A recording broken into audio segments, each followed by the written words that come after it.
এভাবেও ফিরে আসা যায়, আর পাকিস্তান দেখালো এভাবেও আসলে ম্যাচ হারা যায়। পাকিস্তানের মতো করে আসলে হারলো পাকিস্তান। পিয়াল, এক কথা যদি জিজ্ঞেস করি, কার জন্য হারলো পাকিস্তান? আমার কাছে পার্সোনালি মনে হয় মোহাম্মদ রিজওয়ান।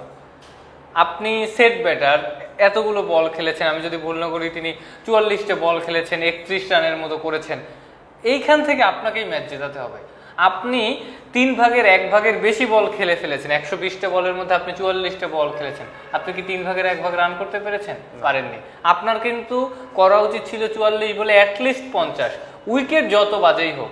আপনি 44টা বল খেলে ফেলেছেন, ইন্টারন্যাশনাল মানের একজন ক্রিকেটার, টপ লেভেল ক্রিকেটার। কালকে ডেভিড মিলার ইনিংসটা দেখে অনেক কিছু শেখার ছিল আমার কাছে মনে হয়। শেখার অবশ্যই ছিল, কিন্তু ওই সিচুয়েশন এই সিচুয়েশন অনেক আলাদা। ওইখানে রান 105, এইখানে 120, 15টা রানের একটা গ্যাপ। তো ওই 15টা রানের গ্যাপ আপনার ওইভাবেই মেলাতে হবে।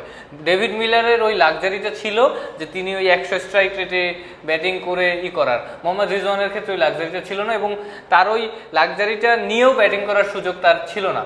তার ওইভাবেই প্ল্যান করে ব্যাটিং করা উচিত ছিল, যদি আমি 44টা বল খেলি, আমি 40টা বল খেলি, আমার 50 করতে হবে। কিন্তু তিনি যেভাবে ব্যাটিং করছিলেন আমার কাছে মনে হচ্ছিল টেকেন ফর গ্রান্টেড হয়ে গিয়েছিলেন, যে তিনি জানতেন যে জিতবো, আমি যত ব্লকই করি, যত বকডাউনই থাকি, আমি ম্যাচ জিতবো।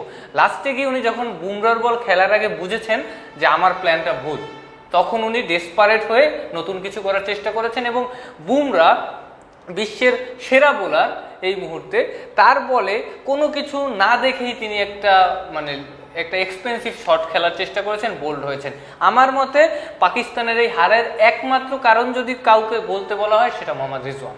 পিয়াল যেমন বলছিলেন আসলে মোহাম্মদ রিজওয়ানের কথা, মোহাম্মদ রিজওয়ান যদি বল বাই বল রানও করতো তাহলে হয়তো পাকিস্তান এই ম্যাচটা জিতে যেত। এখন যদি আমি বলি যে আসলে পাকিস্তান মনে হয় হারার আগে হেরে গিয়েছিলাম, রিমাদ ওয়াসিমকে দেখছিলাম, শাহিন আফ্রিদিকে দেখছিলাম, তারা রান নিচ্ছিলেন না, তারা অনেকটা ছেড়ে দিয়েছিলেন খেলাটা। ওইখানে আসলে উইকেটের জন্যই কি এরকম হচ্ছিল কিনা, যে ওরা ব্যাটে লাগাতে পারছিল। অনেক সময় এরকম হয় না যে আমি উইকেটে থাকি, খেলতে পারি না, তখন আমাদের মনে হয় যে আমি যদি উইকেটটা ছেড়ে দিয়ে আসি বা আউট হয়ে যাই, তাই মনে ভালো হয়।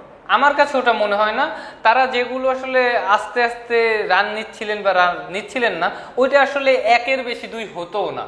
তো আপনি যখন জানেন যে 1-এর বেশি 2 হবে না, আপনি অহেতুক চেষ্টাটা করবেন না। তারা জানতো যে এই বলটা 1-এর বেশি 2 হবে না, সোজা লং অনে গেছে, সোজা মিড উইকেটে গেছে। ওইখান থেকে আসলে পাকিস্তানকে আমার কখনোই মনে হয়নি যে তারা ম্যাচ ছেড়ে দিয়েছে, বরং তারা চেষ্টা করেছে, কিন্তু উইকেটে ব্যাটে বলে ঠিকভাবে আসেনি দেখে তারা আসলে কখনোই খুব বেশি ভালো কানেকশন করতে পারেনি ব্যাট বলের। বোলাররা ভালো করেছে, মোহাম্মদ আমির ভালো করেছেন, শাহিন আফ্রিদি ভালো করেছেন, জসপ্রীত বুমরা ভালো করেছেন, আরজিব সিং ভালো করেছেন, হার্দিক পান্ডিয়া বলে করেছেন, সব বোলারের মোটামুটি ভালো করেছেন। বোলারদের ভালো করার পেছনে সবচাইতে বড় কারণ হচ্ছে উইকেট। তবে যদি ব্যাটারদের কথা বলি, একজন ব্যাটারের কথা স্পেসিফিকলি বলতে হয়, এবং পুরো ম্যাচের মধ্যে আমার মনে হয় একজনই হিরো, তিনি ঋষভ পান্থ। পুরো ম্যাচটা ঘুরিয়ে দিয়েছেন। আমি মনে হয় আপনি আমার সঙ্গে এবার একমত হবেন। আমার মতে জসপ্রীত বুমরাকে ম্যান অফ দ্য ম্যাচ না করে ঋষভ পান্থকে ম্যান অফ দ্য ম্যাচ করতে হতো।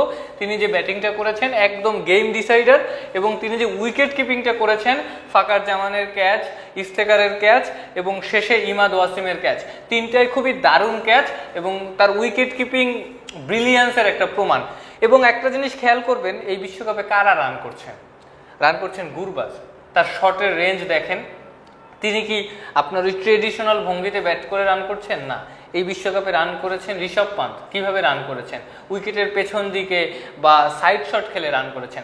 তাওহিদ হৃদয় কিভাবে রান করেছেন? সোজা ব্যাটে রান করেছেন, তিনি কিন্তু সাইড শট খেলে রান করেছেন।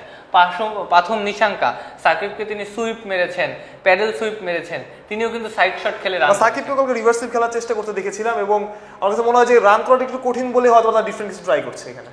সাইড শট খেলে এই সব উইকেটে রান করতে হচ্ছে ব্যাটসম্যানদের, কারণ বল যেহেতু দেখা যাচ্ছে যে খুব সামনে থেকে বল উঠছে, আবার দেখা যাচ্ছে সামনে থেকে বল টার্ন করছে, স্লো হয়ে যাচ্ছে, সোজা ব্যাটে শর্টস খেলা অতটা ইজি হচ্ছে না। এই কারণে ব্যাটসম্যানরা একটু সময় নেওয়ার চেষ্টা করছেন, একটু পেছনে সরে শর্টস খেলার চেষ্টা করছেন এবং অনেক বেশি ইম্প্রোভাইজেশন করার চেষ্টা করছেন। যেসব ব্যাটসম্যানরা এগুলো করছেন তারাই সাকসেসফুল হচ্ছেন।